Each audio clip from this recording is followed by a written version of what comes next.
Hello hi friends, welcome back to my channel Vanaja talks. ముందుగా అందరికీ వినాయక చవితి శుభాకాంక్షలు ఫ్రెండ్స్. మా ఇంట్లో వినాయక చవితి ఎలా సెలబ్రేట్ చేసుకున్నామో, మా అమ్మ ఏమేమి పిండి వంటలు చేసిందో ఏంటో అంతా మీరు కూడా చూసేయండి.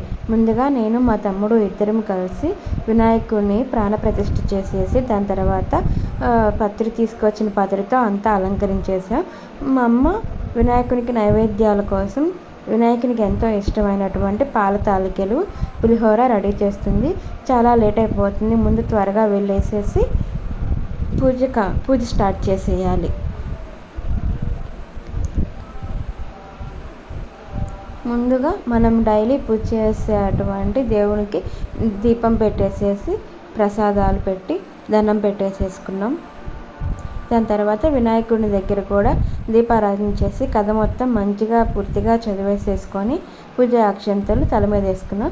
మీరు కూడా అక్షింతలు వేసుకోవటం మాత్రం మర్చిపోవద్దు. అండ్ ఫైనల్ పార్ట్ వచ్చేసింది అనమాట.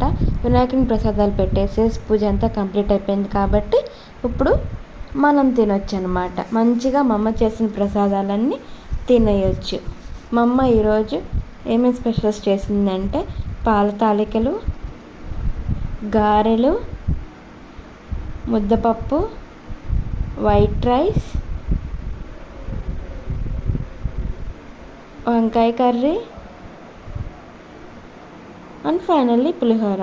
మంచిగా తినేసేసి ఒక నాప్ వేసి లెగిసి ఈవినింగ్ మంచిగా రెడీ అయిపోయి మా ఇంటి దగ్గర నాంచారం తల్లి గుడిలో పెట్టిన వినాయకుడి దగ్గరికి వెళ్ళి దర్శనం చేసుకున్నాం. అండ్ అలాగే నాంచారం తల్లిని అందరినీ కూడా దర్శనం చేసుకొని ఇంటికి వచ్చేసేసాం.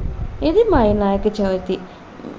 మీకు కనుక నా వీడియో నచ్చినట్లయితే ప్లీజ్ లైక్ చేయండి, షేర్ చేయండి, సబ్స్క్రైబ్ చేయండి అండ్ బెల్ నొక్కటం మాత్రం మర్చిపోవద్దు. ప్లీజ్ సబ్స్క్రైబ్ చేసుకొని వాళ్ళు ఎవరన్నా ఉంటే సబ్స్క్రైబ్ చేసుకోండి ఫ్రెండ్స్.